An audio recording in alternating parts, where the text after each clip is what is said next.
Hi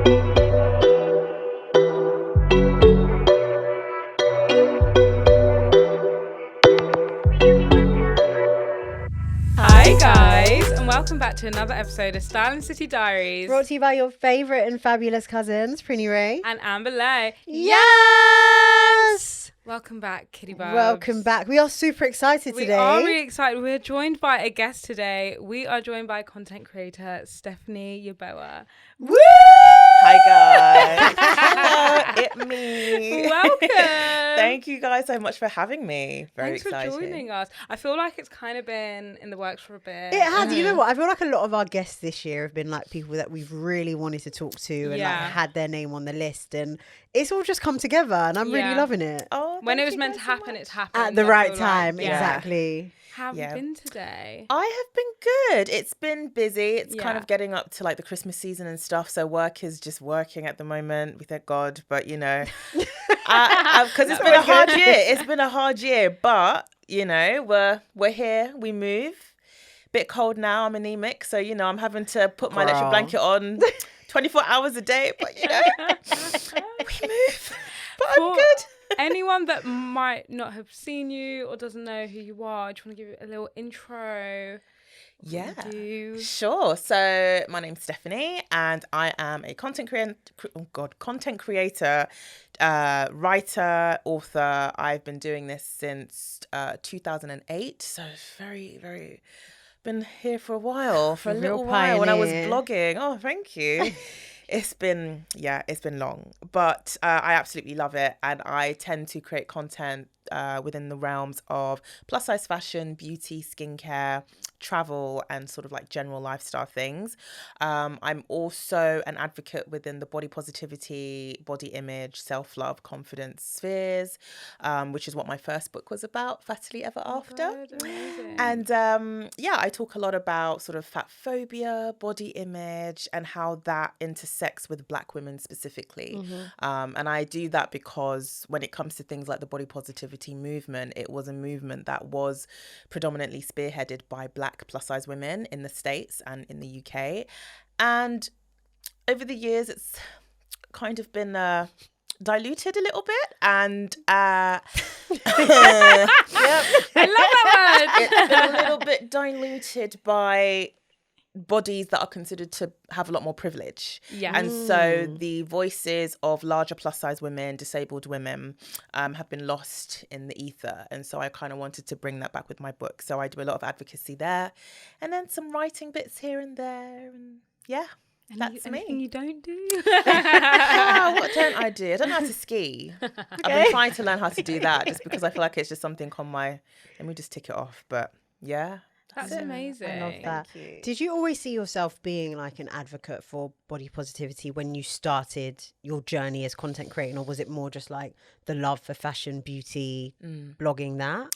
So those two things I think for me kind of intersect, because I was the way that I came about the self-love and body positivity community was actually on Tumblr. And I created a Tumblr page that actually was about me dieting, and it was about tracking my diet process. It was very, very triggering. It was very unhealthy and toxic. But because of the images that I was seeing on Tumblr, I started seeing images of plus size women looking amazing. And I was like, hold on, these women look similar to me. Some of them are bigger and they're wearing these amazing outfits. This was predominantly in the States, where there was a lot more fashion options for plus size women. And that was kind of how I came into the movement. Was I actually started off being incredibly insecure, full of self-hate. I never thought I would be in a position where I would feel comfortable in my skin or actually like myself. And so it was through these amazing women on Tumblr, and then who then slowly migrated towards Instagram and having their own blog pages, where I learned how to love myself and how to love my body. And so it's that thing of being vulnerable. So I had my blog and I was doing, beauty and skincare stuff. And I'd always loved fashion, but at the time there weren't that many plus size options for me. And I was still dealing with self-image issues. And so I just kind of randomly thought, you know what, I'm going to write a blog post about how I feel. And, being a Black woman, we've kind of been raised to be strong and to not really be vulnerable, not really show that, just take things on the chin and keep on pushing. But I decided in that moment to be very vulnerable. So I spoke a lot about my mental health, about the fact that I was diagnosed with depression when I was 14. I was just very open and raw. And I think that was what attracted the audience of women who were also going through the same thing, who also felt like they couldn't talk about these things regarding their bodies and mental health, because it's always been expected of us to always keep a straight face and to be strong. And so it was through my vulnerability, I think, that I was able to kind of build this community of amazing people who are all learning how to love themselves. It's hard. Honestly. I mean, It's we hard. talk about like body image on the pod a lot and how that affects our mental health. I mean, I don't know if we do it entirely in a healthily way, but as in like for us, not like for other people. Yeah. But it's difficult, and like I guess it's nice to have someone kind of say what you want to say that you can't say. Yeah. That's always really important Yeah. to like have someone that like is kind of like the anchor and like can drive those conversations if you're too afraid to do so. Yeah, definitely. It's one of those things, it's a very scary thing to kind of confront, because I think we've all grown up, being told certain things about our bodies and being told that, if you don't look this way, then you're not going to be found attractive. Or even what I find with people who are smaller, they sometimes feel like they have to love themselves because society sees them as smaller. I say that all so the time. it's like, I'm a size 10 or 12 or whatever, so I have to love myself. But the thing is, I've always said, everybody is allowed to feel how they feel, whether you're fat, small, whatever the case may be. Everybody suffers and lives with body image issues. And so sometimes I do think that there is a pressure sometimes on smaller people who are expected to just automatically love themselves, when a lot of the time society and celebrity and the media we're all under this kind of weight of the perfect person, and it affects all of us at the end of the day. So yeah, it's hard out here, man. I'm definitely one of those I'm guilty for being like, but you should be happy with your body. Like, that's what I want. Yeah. Like, how can, like, look at, like, I'm definitely done that in my life. Like, looked at people and been like, what do you mean? Yeah, Like, it's easy to do that, and though. it is really, really easy to do that. I've learned now, like, to shut up, firstly, just be quiet, and to just kind of accept. And I think for a long time as well, like, I found it difficult when you said, like, being found attractive and stuff. I found it also difficult to comprehend that like men could find someone who's a bit bigger than like the Eurocentric standards of beauty attractive, like for ages. And I think even now, like in my older age, I'm still like, oh, actually, like that's what they want. I feel like I'm still very much channeled like negatively, like a certain look is like the look.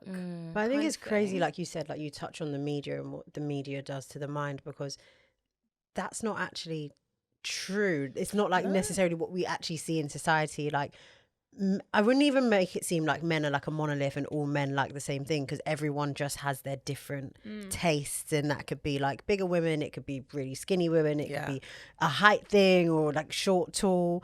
But it is a shame that from the perspective of being a woman and someone that's like maybe like desiring love, we internalize all these things that actually sometimes men don't really see.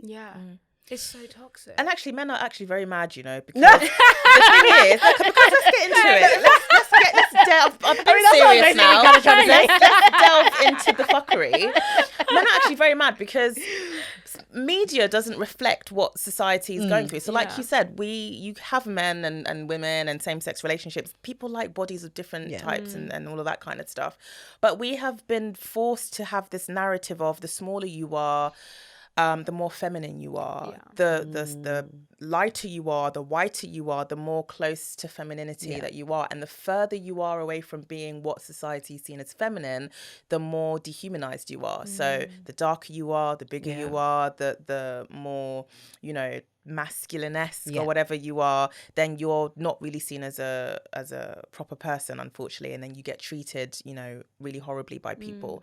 And it's just like, men specifically Because I've come across this so many times where they have an attraction for someone that's plus size, but they do it in secret. It's covert. Yeah, it's like They'll never say it in public, you know. fetish. They'll cuss out plus size women in public, but then in the DMs, I hear this all the DMs is where it's popping off. So is it seriously like they'll be in your DMs, but you'll look at their timeline and it's like, sir? Oh, it's so... No way. Yeah. Do they apologize though for their public? Oh, absolutely not. Come on. Because when I see it and I'm like, okay, but here are the receipts, screenshot, and then you just don't hear from them again. Or they'll call you like a fat bitch or something, and then they'll just depart the mentions. Yeah, it's I think the fetishization of bigger bodies it's really gross. It's really dehumanizing, and it's just funny to see when somebody's in your DMs, or you know, they're quite quiet about their natural like for bigger women, but then because they feel like they have to conform to what their friends like and to be seen as somebody as desirable as a man, they go with what the current wave is, and a lot of the time that those are bodies that do conform to, you know, today's standards of beauty. I feel like do you know what? It's because men are very toxic. We all know men are toxic, but like because like they'll just be like, yeah, but your girl's fat. And it's then it's that thing, because you know, men are so like cutthroat with the way they say things and this and that, like, whereas women I guess are a bit more sensitive. And if you did think that like one of your friends' partners were like male or female was unattractive, you just wouldn't say anything because like it's got nothing to do with you. But men would like tease you and this and that. Maybe it's not coming from like a bad place, but they'll just like state like maybe the obvious. So they don't have tact. It's a bit like no tact, just nothing. There's nothing there. So I can sometimes understand, I'm not saying it's right, but can understand why it's done in private, but just fucking say it with your chest. Like, does that give you like trust issues then? Like when someone's moving to you and you're like what's your agenda here? And absolutely. Like my whole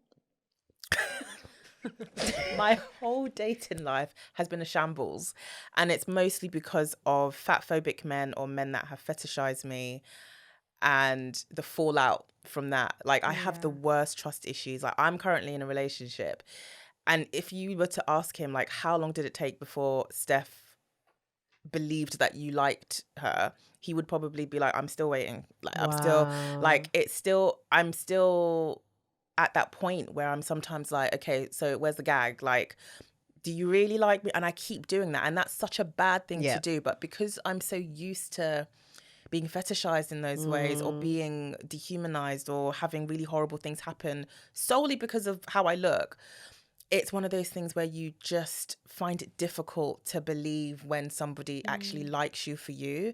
And it's a journey that I'm still kind of on, definitely. But yeah, it's just really horrible when you have those trust issues and then you come across someone that actually likes you and you're like, do you? I don't know. But yeah. That is so relatable.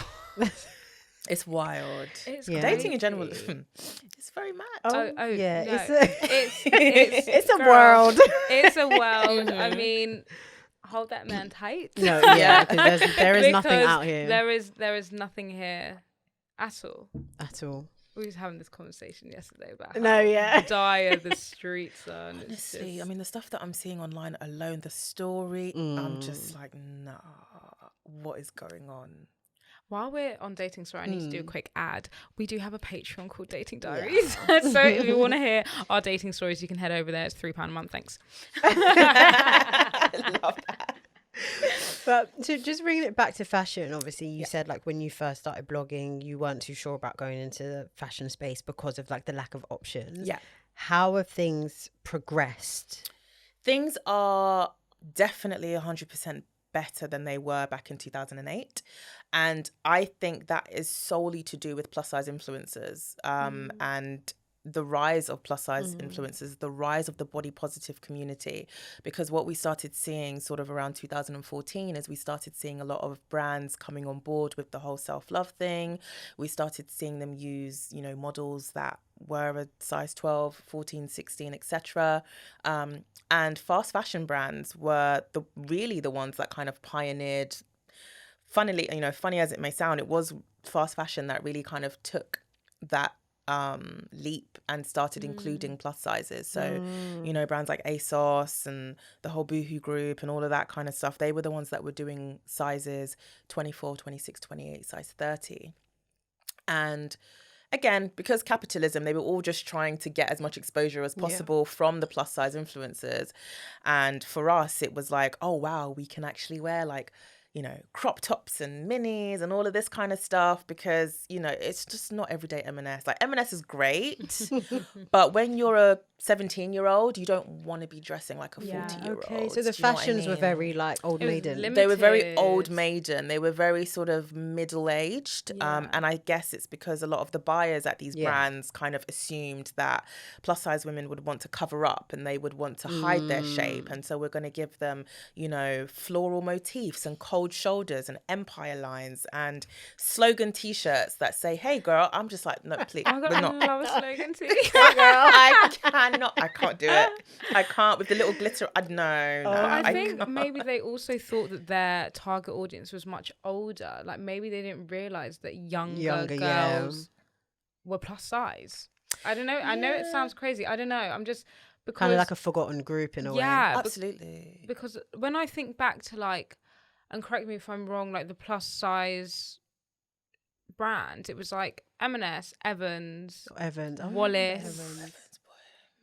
And that was all I knew. It was all very like mummy, like mummy styles. Yeah. You had like Simply Be was kind of knocking around there. Yeah. But again, that was very tied into like an older audience. And maybe it was this kind of way of thinking of, oh, well, you know, girls, it's just puppy fat. So when they grow up, they're going to lose the weight. So we don't have to, you know, make clothing for them. But obviously, you know, that's not the case. And so... growing up, it was just so difficult I had such a huge love of fashion. Like, I would come home every day after school and watch fashion TV, and I used to spend my pocket money buying Vogue and Elle and all. Like, I love it. And to not be able to have a space to express how I felt via dressing was really, it was really difficult. So when ASOS started doing their plus size range, which was in 2014, that was where I could really, you know, start dressing, because I was like, so late. It's so late. So late. Like, we say it like 2014, but that is like yesterday. Literally. Yeah. It's so late. And I think, ASOS really was one of the early pioneers in terms of fast fashion creating plus size clothing, because the fat babes went crazy when ASOS, honestly, we were all walking around wearing the same thing, because it was so limited at the time, and they were doing current clothes, you know, skinny jeans and just, we were able to feel like everybody else, to feel normal. It gave us a sense of normality and being able to actually be young and current, and that was what a lot of plus size fashion had been lacking. So we've come a long way. We're seeing designers now doing some plus size stuff, which is great. So there's still a long way to go though. Such a long way to go, but where we are at the moment it's good. I'm happy with the kind of progress over the last 10 years. You mentioned earlier about like the capitalism, like, and all the brands kind of like jumping on like this bandwagon. And like we spoke about when Victoria's Secret like completely changed. Losers. What, like we were like, what the hell? Like, why? Like, it just didn't make sense. Like, I think the question, because I have opinions, but like, how did it feel to you? Performative. Yeah. I absolutely hated it. I think, because if I remember correctly, was it the owner that was just saying some madness about plus size bodies or something before he died? Is he dead? I think he said something like they're not our look, and that's not our aesthetic, not our and things to that effect. Something stupid like that. And I was just like, is it okay? No, that's fine. I'm not going in to buy your body oils or your body perfume spray anymore. I'm not doing it. And so they got backlash for that. And then they came back and did like a new body positive thing. And for me, I just thought, this is just paying lip service. They didn't even do it. I'm sorry, the catwalk was horrible.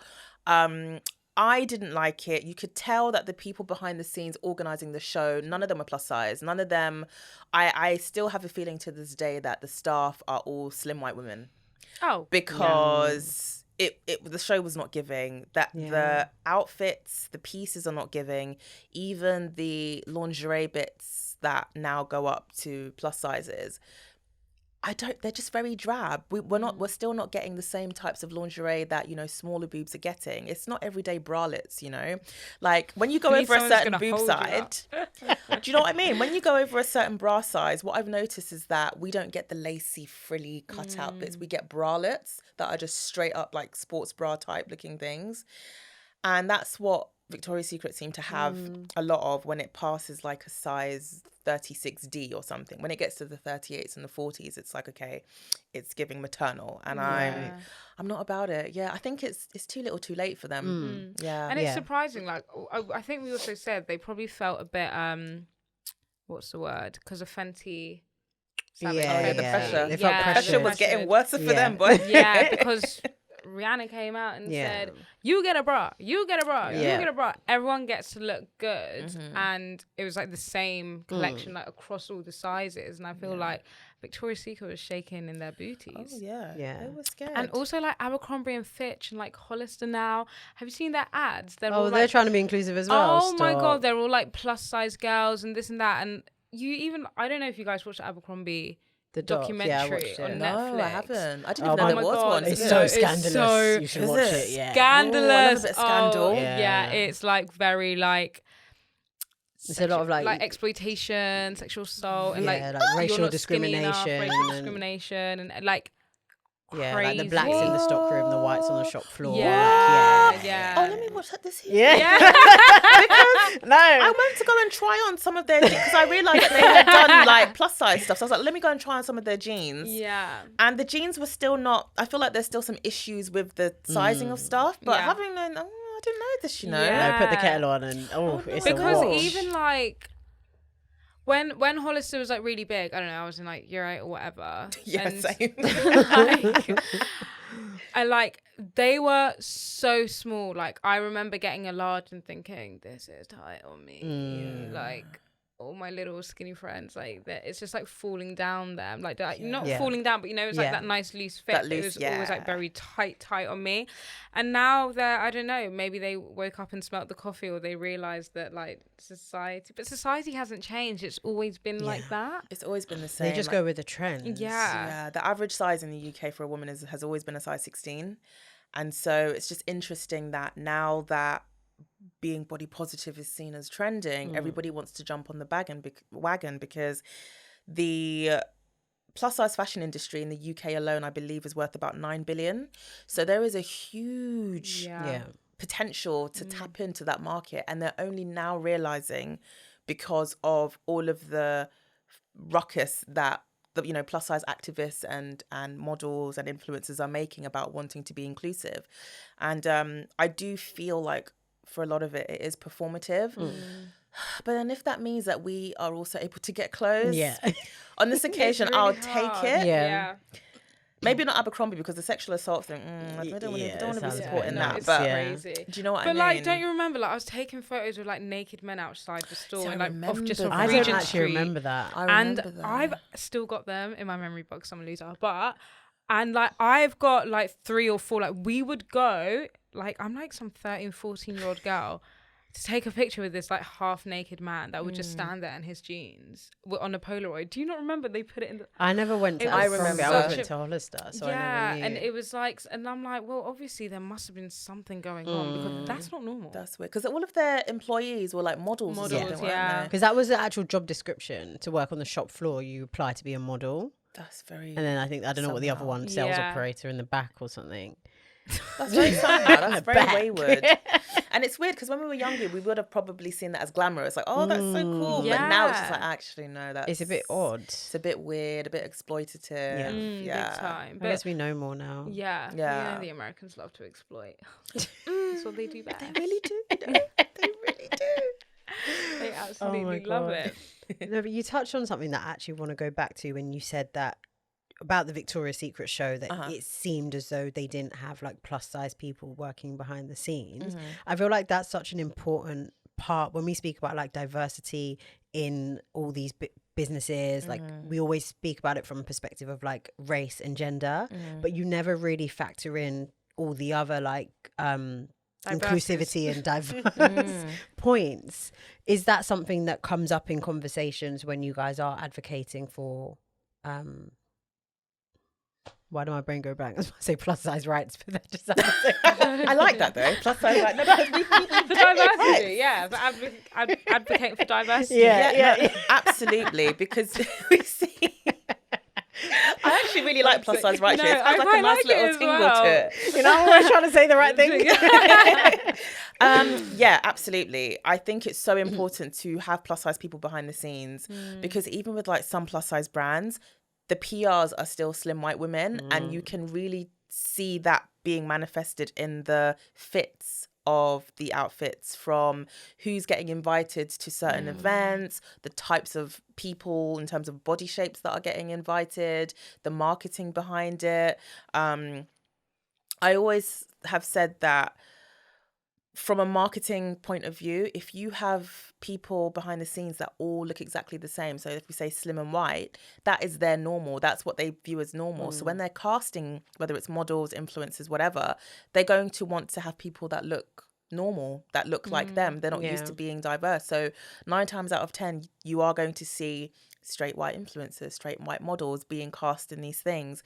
And so it's so important for us to be behind the scenes, to be able to not only share our opinions on things, such as with something as important as clothing for plus size people, fit is the most important thing, because not all plus size shapes are the same. Not everybody has an hourglass shaped figure. That's like a huge one, where you get dresses and things that are cut for an hourglass shape, and you know, some of us have bigger arms, some of us are bigger on top than the bottom. So there's so much to take into account when it comes to clothing plus size women. And if you have somebody that's slim and white grading clothes, and then you use models that are maybe like a size 12 to 14, it doesn't work. And I've always advocated for using bigger models as well, because plus size doesn't stop at a size 16. It doesn't stop at so that's more mid-size really. Yeah. It doesn't stop at a size 18. 18 is the very minimal.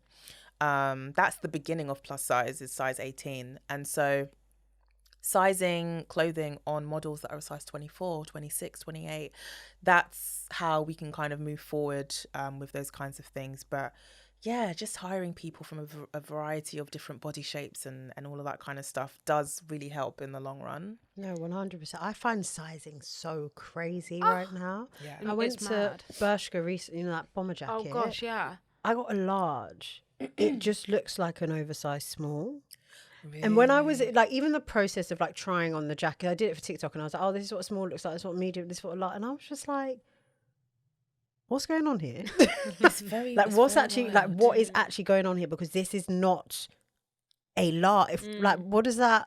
I don't know. I find it insane. It can't be a cost of living crisis where they're just like skimping on the material. Like, look, we can't afford literally. the material. Because I would be like really pissed off. Like, I guess I don't know if you experience like a certain stores you go in and it's just they're large or they're XL. Oh, just don't make sense. Oh, yeah. H&M straight off the bat. Like, what do we have? We had Did we get something from H&M? Oh gosh, we like posted a video about H&M like having to pay for returns, and there was a lot of like plus size people commenting saying like it's so hard as like a plus size woman shopping at H&M because their sizes are crazy. So I usually have to order like so many, and then you want me to pay to return it when you can't just stick to your sizing. Right, yeah, the sizes are all over the place. They're jean sizing. The jeans at H&M. Oh my gosh. The amount of things that I've just had to return and having to pay for it as well. They're actually taking the piss. Do they not know we're on a cost of living crisis? What do you mean I have to pay for the return? Like, on one hand, I get that they're trying to, I guess, dissuade people from constantly returning stuff. But then also I do feel like part of that, because have you realised with like in the last 5 years or so with a lot of clothing brands, when you get the clothes, it has like a little tag on it that says if you break it, then you have to keep it. I think that kind of stemmed from influencers. Taking your picture. Taking the picture and sending the item back, or doing those £500 hauls. Yeah. And then just, you know, returning all of that kind of stuff, because all of that stuff goes into landfill. So it doesn't even go back into the store to be repackaged and sent away. It literally goes like straight to Ghana. What, because somebody's tried it on? Yeah, especially Zara. Zara's the worst for that. Hang on, wait. If you wear something and return it, it doesn't go back to to be repackaged and sent even to if the someone labels else. are on it. Yeah, they'll take it to landfill. Especially Boohoo, Pretty Little Thing, all of those brands. Yeah. Sorry. It's actually wild. So the bamboozled wastage right now. That's why the sustainability babes are on their necks because crazy, what the though. hell? I didn't just put it back on the it's wild. And the Damn. cheaper the clothes, the more that they do it. So the Sheins, the Pretty Little Things, all of that kind of stuff. It all ends up in Ghana, you know, my hometown. We're just full to the brim of clothes. It's very sad. We discussed the whole dropping in Ghana. It's like, firstly, it's actually just so random. Yeah. It's like, it is. Don't get me started on Ghanaian politics, but it's our president's fault anyway. The president, because he wants money, he's just saying, just bring all of your stuff here and we'll our president anyway. That's for another day. But H&M are doing this thing. Oh God, the recycling thing. I think I'm part of the problem. Now I'm like, it's a lie. They're like, oh, bring clothes and get $5. I went on last week to get my £5 voucher. I'm part of the problem. But to be fair, it's things that I was like trying to sell on Vinted for like £1. Yeah, like, it's not gonna. But it's greenwashing. Like, you're not part of the problem if you don't know, like, the ins and outs. Like, absolutely. Do you know what I mean? Yeah. Like, it's like you think you're basically doing a good deed, but actually you're not. Yeah, like I've even heard some people, like I give a lot of my clothes, like I do Vinted as well, and then also trade. I don't know if you know, like trade, where they bring. I love them, but then I saw like an article saying that actually it doesn't go to the trade shops. It just it kind of gets shipped away and goes somewhere else. I don't know how true that is, and I feel like if I was to know the truth, it would break my heart because I'm like, all these clothes. But I guess they probably do an element of like quality control. Like certain thing, like not everything will make it. I'd like to think that like your stuff is great and we'll make it in the store, but some other people might be donating like some like crazy stuff. Yeah, like their kids' old vests and. No, guys, this has really sparked like. So no, hang on. Yeah. All right, so you know when you take the clothes to Oxfam, obviously I know they sift through it. So now I'm like, so what do they do with the clothes that aren't working? Like, they just probably so there's nothing sustainable about this whole thing. Yeah. How do you be a sustainable hunt? This is wild. So hard. Every day just shopping on Vinted.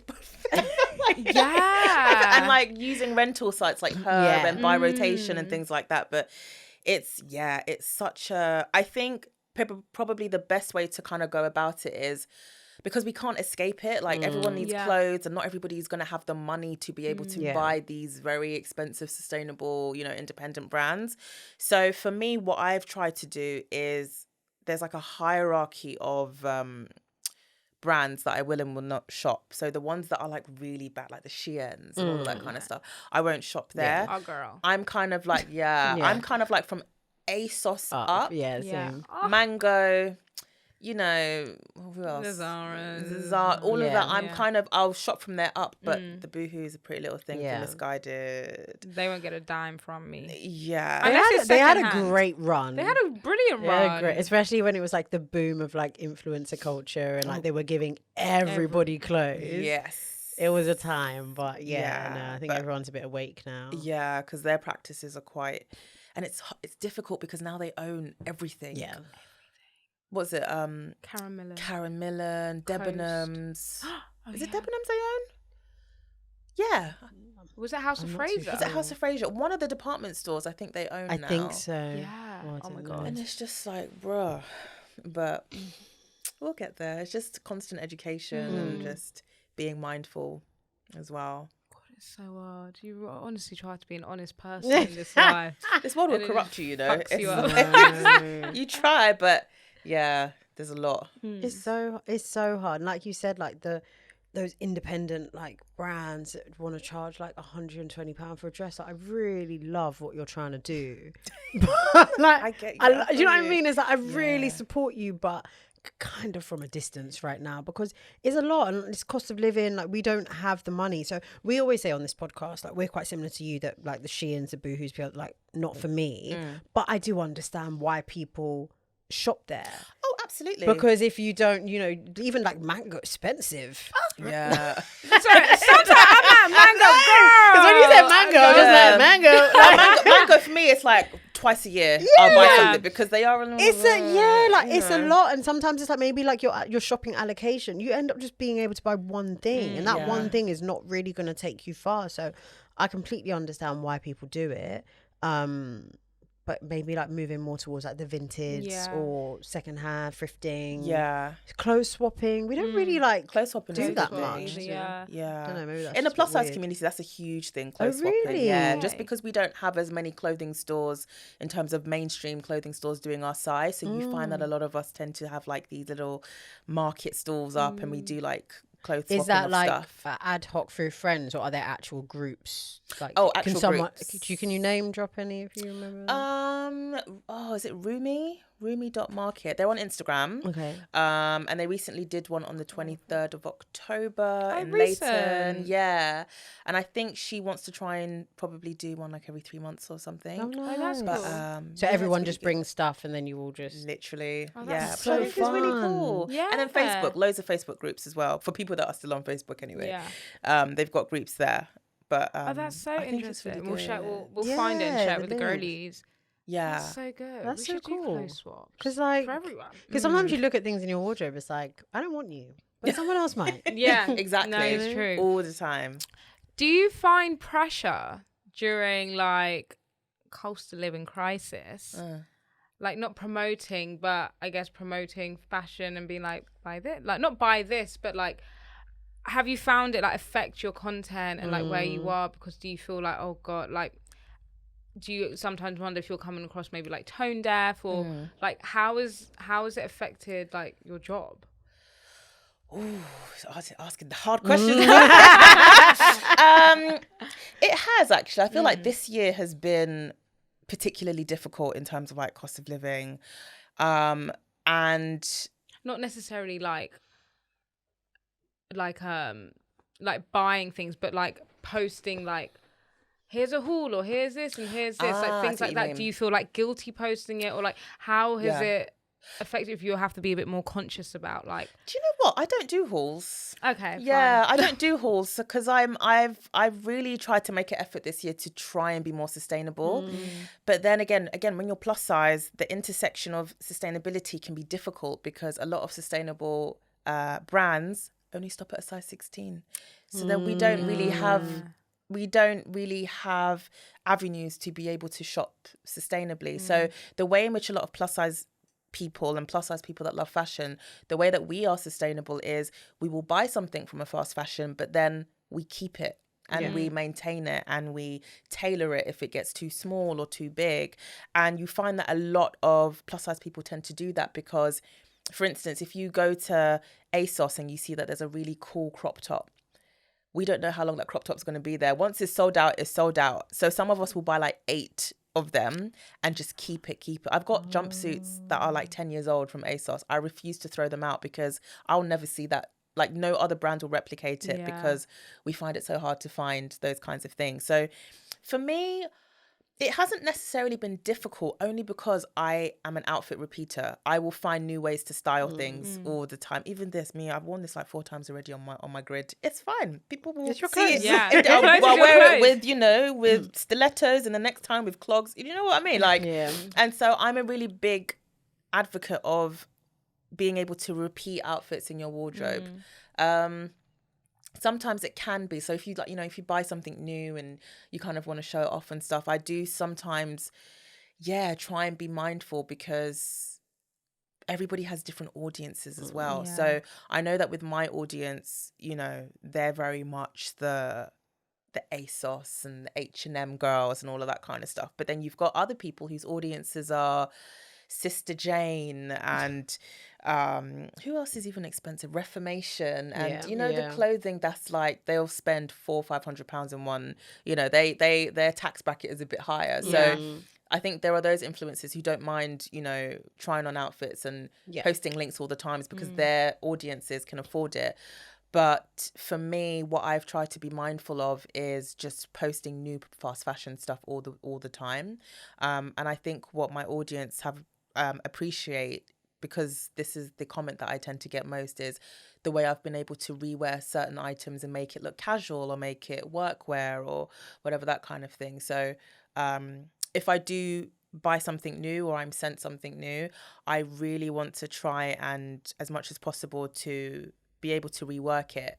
And what I found is that I buy less because and saving money in the process. And being plus size, you just naturally have to find a way to style things differently so that you're not sort of constantly, you know, looking the same way. Like, we kind of have to do that anyway because of the lack of clothing that we have in terms of access. So yeah, for me it's just been reworking the clothes. In terms of links, do you know, I'm still going to send a link. I'm sorry, Reward Style is still going to sit because we're all working in this economy, and I also have to, you know. Yeah, no, you have to. And it's pennies at the end of the day. Like, it's not a thing where I'm like, I do a link and like 12,000 people buy it. I wish that were the case. Like, it's still really, really good, but it's one of those ones where if I think somebody will like it, then I will add a link. It's not everything that I'm adding a link to. I try to be very mindful of that because I don't want to be like throwing links out. But if there's a product that I really love, and I think, do you know what, people are actually going to like really resonate with it, then I'll put a link. But yeah, outside of that, I try to be very careful. No, fair enough. Speaking of money, you recently, in one of your recent posts, in the caption, you spoke about like the influencer pay gap from a race perspective.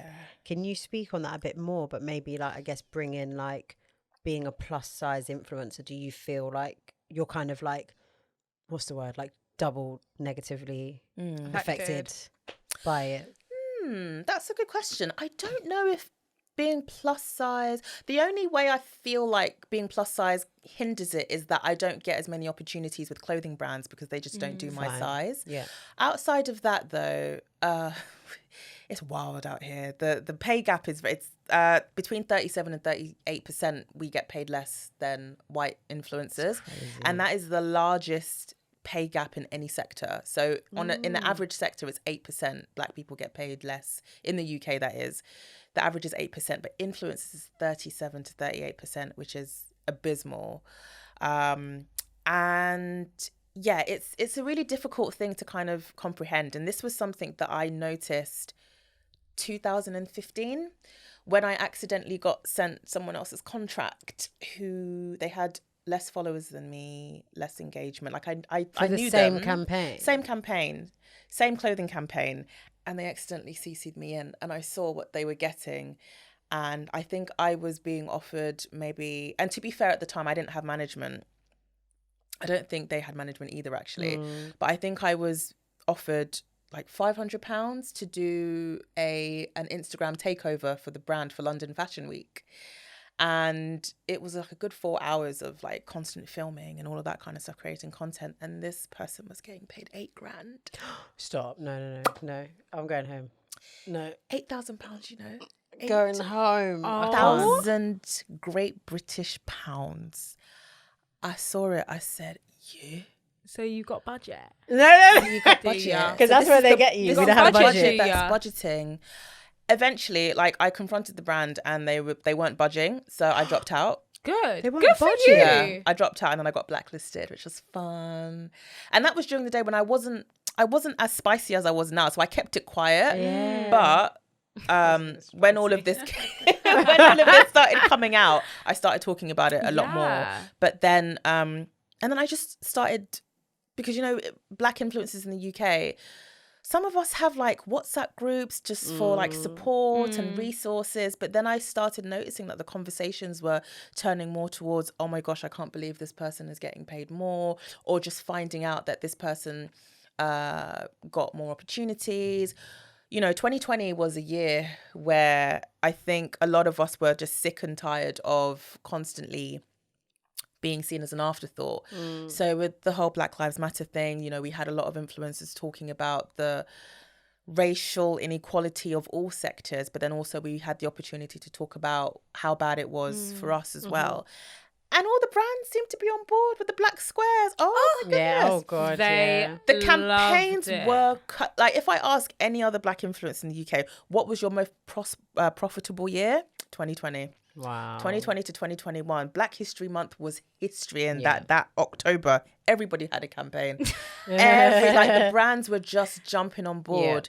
Mid 2021, gone. Yeah. Even this year, This Black year, History ethnic Month was fatigue was a lot. silence. Yeah, Silence. like what? I was like, I haven't seen a campaign. I didn't see anything. Yeah, the only one that I've anything. seen is like a Bumble one. Bumble are quite good actually. Yeah. They're quite good. They're I quite saw consistent. a few, but like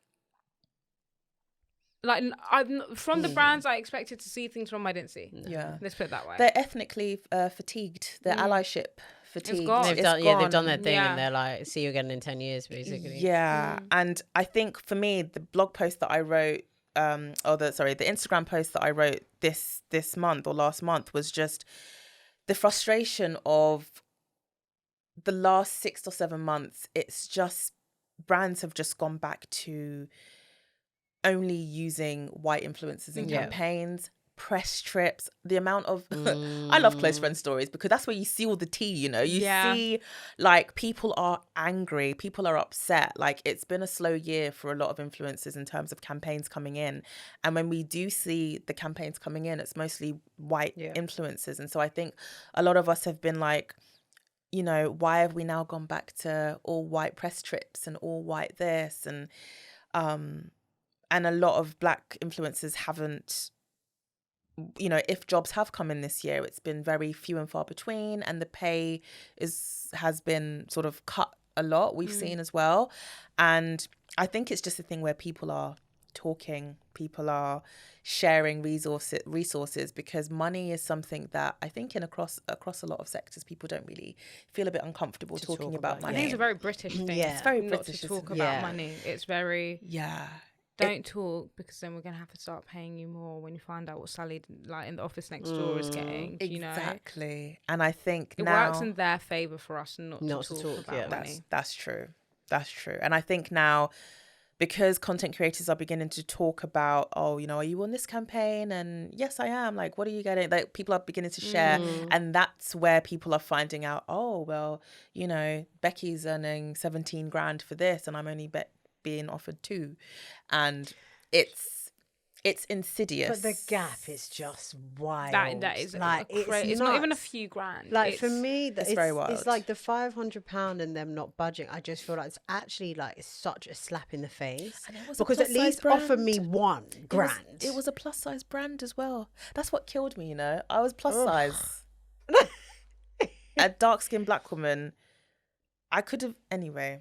I'm not bitter. It's fine. No. But I find it mad that you got blacklisted. Yeah, it's because I was I think because I made a fuss about it, or I emailed them back saying this is not cool.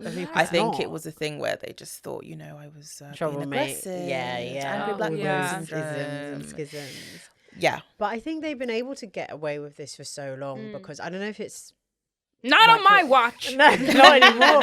But I don't know if it's like a cultural thing, but sometimes I guess people from like ethnic groups or other like minority type groups, we have a kind of attitude of like, I'm so happy to be here. Yeah. And it's like, you gave me the opportunity. It's like, oh my God, Yeah. thank you. You want to pay me The 2p? gratefulness. Thank you so much. Yeah. And they know it. And they play on that. And you have to kind of like put your foot down. Like even with us, like a lot of the things we do, like DJing and presenting, and they're always playing this, like, I call it the Spider-Man meme game, because they'll ask you what's your rate, but really just, what's the budget? But then if I ask you what's the budget, you're going to be like, no, I'll ask you your rate. But it's like, no, because I could lowball myself and you'll let me. Exactly. We have to be delusional. We actually have to be. That's what I've started to try and do, is be delusional. If a brand says, what's your rate?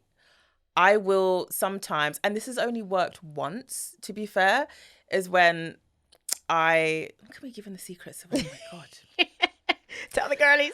Because I always used to lowball myself, and I think it was because I still had a low sense of self-worth. So I would be like, oh, you know, this really cool brand wants to work with me, but you know, I'm plus size, or I'm too dark, so maybe let me lower. That's like really ingrained stuff that I've had to work through. But I would, something that's a campaign that's worth like $5,000, I'd be like, oh, I can do like 100. And I did that from 2008 to 2019. That was all I was doing. Wow. Lowballing myself. So then when I eventually got signed to management, and you know, because you do the interview and they're like, oh, like tell us what your current rates are. And I was like, and at this point I think I was on 40k on Instagram, and I was like, oh yeah, so for a grid post, I charge about 150. Jesus. And my manager stared at me like, are you taking the fucking piss? And I was like, well, yeah, and that's what I do. And they were just shocked because they were like, you're literally charging like 5% of what you could be doing. And so every now and again, if it's a brand that I feel are like they've never worked with Black people before or plus size people, and they're very like, you know, hoity-toity and stuff, and they want to just randomly do something for Black History Month, I'm like, okay, you have to add on the Black History Month tax on top of that. Yes. Yep. And then sometimes people, you can get delusional and just be like, oh, one reel, just charge you like 50k. And they don't say yes. It's just sometimes you throw something just to see if it sticks. But sometimes I do advise other specifically Black influencers, obviously not to say 50k, but like charge your worth. Yeah. Because I think as Black women as well, we undercharge in all aspects, in all facets, whether it's this, whether it's dating. A lot of the time we tend to like undervalue how worthy we are. So it's interesting because in our sort of little influencer groups, I've become like the lawyer of the group because I did law as my degree. So I have like a contract law background. So sometimes I'll get friends of mine sending me their contracts to read through and, you know, and having to kind of like set rates for them, which I'm always happy to do. And the vast majority of people that I've spoken to, they've like undercharged themselves by thousands. And so I'm not saying, you know, take the piss, but just charge what you're worth. You know, all of the camera equipment that you buy and the time it takes to do all of this stuff. You can't be out here charging like Coca-Cola £100 when they've got budget. Do you know what I mean? Just kind of be appropriate with what you're charging.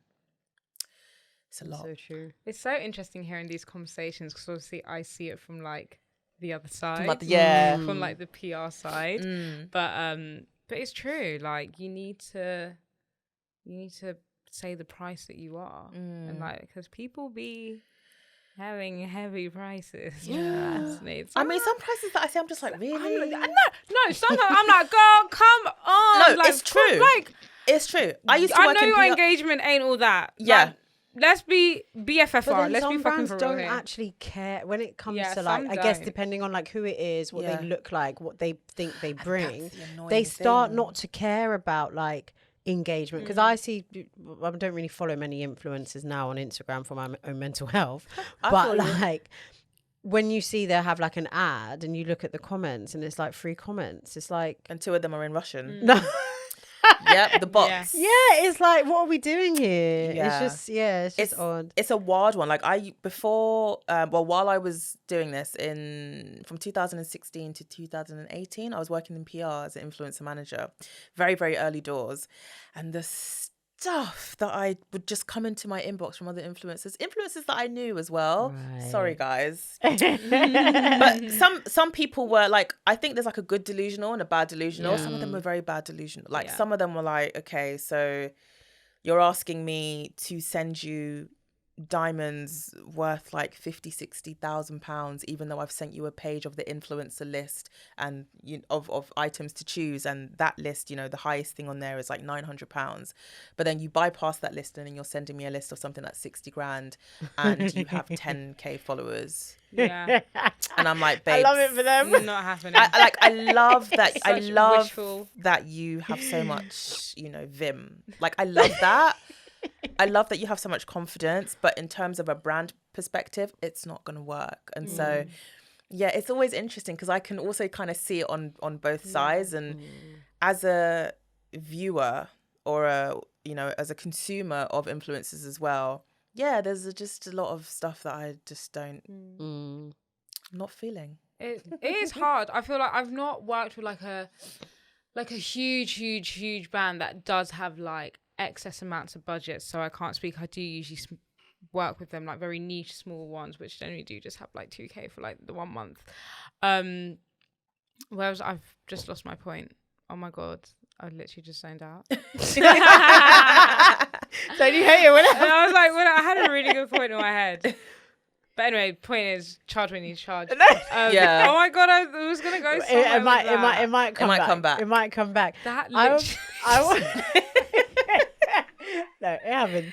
I want to know, like, how you see the role of like influencers and content creators evolving, because we always have a lot of conversations when like influencers are caught up in like controversy or they're speaking on things that they don't really have like the range to speak on, and they get backlash and stuff. And I guess sometimes the feedback is like who are influencers, or what is their space or place in the world now, where you have like, it almost seems like every girl is a content creator in some way, shape or form on Instagram or TikTok. So what's your kind of thoughts on things developing over time?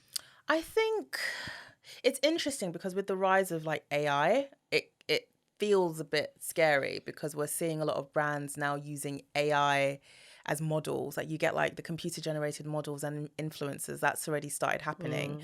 I do feel like influencers and content creators do have a place. It's just another brand of marketing that is a lot more, for the most part, informal, and it's a more relatable part of marketing. It's also a lot cheaper, I think, depending on the influencer. But it's also a lot cheaper than traditional marketing. And I think audiences have been wanting to have that relatability factor with people that are just like them. I say just like them because once it gets to a certain point and then you start making, or influencers start making money, then all of a sudden it's like, oh, they're shopping at Louis Vuitton and I'm still at Primark. It's fine. It's fine. We can't relate anymore, but you know. But so one thing for me is that's why I value so much authenticity and being raw and being honest, because I do think that since the sector has become so monetized now and commercialized, it almost feels like advertorials. And the whole reason why influencers became like huge is because we were able to be transparent about things. We offered our real opinions, our real thoughts, you know, everything. We weren't necessarily getting paid to say like, this is great, this is great. A lot of it, you know, stemmed from us buying stuff. Genuinely writing reviews. That was why it kind of blew up. And then obviously when money got involved, you know, some of us are still, like for me, I always, especially when it comes to skincare specifically, because I'm so touchy on skincare, I'm always like, I'm going to try the product for like 6 weeks and then my review will be my review, whether it's good or bad. And obviously if it's bad, I always do constructive criticism. But because it's so easy now to make money in the sector, you do find a lot of influencers will just say something's great because they're being paid to say something's great. And I feel like over the last 3 or 4 years, it's gone down that road a lot more. The authenticity is gone because the money is getting higher. And that, for me, that's a shame, because I think audiences are beginning to see through the bullshit, so to speak. Even I'm able to see like, you know, this person doesn't like the product. They're just getting paid a lot of money. And I can tell from the content that they're not enthusiastic about it. And so I think, you know, the fact that we don't even have a union, I think kind of speaks to how unstable it can be every now and again. Because if we had a union, we would be able to talk about like the racial wage gap and, you know, all of the other things that kind of happen. But I do think it has its place. How long it will be there for, I don't know. So I'm always encouraging the babes to divest as well, or to have something on the side, or to do, because we don't know how long this bubble is going to be here for. We're all just, you know, trying to learn new skills and engage audiences and do what we can with the time that we're given. But for me, I've always been like, the internet will probably last forever, but this specific role, something else is going to come up. AI is going to come up. Someone younger who's better is going to, you know, usurp or whatever. And so have a backup plan. Yeah. Stay ready so you don't have to get ready. That is my motto. Constant vigilance. And you are staying ready, getting ready. You're currently writing your book. I am, yes. I'm, in the middle of editing my second book, which is called Big Chaotic Energy. Nice. And that's going. It's going. Very difficult, but are you allowed to give blurb? Yeah. Or what it, yeah. Yeah, sure. So this book, so it's called Big Chaotic Energy, and it is a book about, and I was very specific with this, I wanted it to be a plus size black character because you rarely see black plus size women being at the forefront of their own romance movies. Because So is it fiction? Sorry. It's fiction, yeah. It's Your a rom-com. My bag. It's a rom-com. Oh, nice. And yeah, I wanted us to be able to have a voice in the rom-com space because we're normally seen as comedic foils or the sassy best friend. And I was like, no, I want a plus size character that is desirable and seen as desired. So you've got this plus size character who's like, she works in marketing. She's very successful in all of her little avenues. And she runs an Instagram page where she likes to give advice on houseplant care. I don't know where I got this character from, just popped out of nowhere because I also have a houseplant page. And Hi, it's me. yeah. And she has this page where she gives advice. It's a brand page, so she doesn't have her face on it or anything. Yeah. And then one day she gets a DM from this American guy who's looking for advice on some houseplant. Goes onto his page, falls in lust. They start talking. One thing leads to another. He asks her for a picture of her, and she catfishes him. So the whole story is a catfish story gone spectacularly wrong. And it's about this international love story that takes place on a lie. Does she eventually tell him? Does she not? Does he randomly fly over? Does he not? Do her friends get involved? It's a very chaotic, very funny, because I want to make it hilarious, very funny book on just love and confidence and self-esteem and, you know, being your true self when it comes to love. And I really hope that people like that it. Is right up my street. It may or may not be based on a true story. Hopefully we get to see it on the big screen. Yeah. That would be so funny. That would be amazing. I really hope so. I really hope so. Some people have expressed some interest in that, so we'll see how it goes.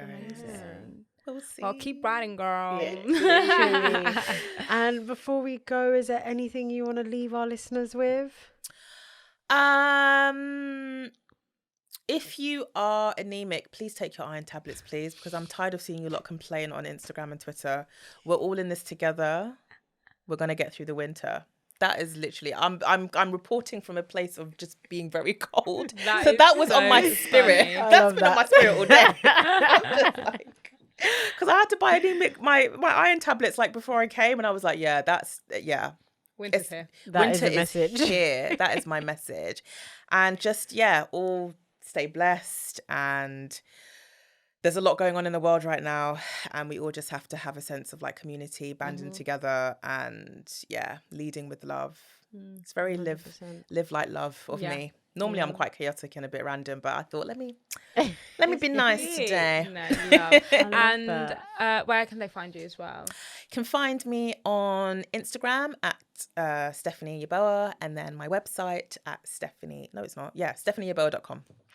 Nice and simple. Love that. Thank you. Thank you so much for joining us. Thank this you guys. I love this conversation so much. Oh, thank you guys so much. No, this is really cool. We'll have so fun. Do a part 2 when the book comes out. Oh my god, yes. Yes, please. Oh. That would be so cool. Yeah, thank oh my god, you. 100%, definitely. Can't wait. And now we are heading over to Patreon to record a Dating Diaries episode with Stephanie. Woo! See you there. All right, bye. Bye. Bye.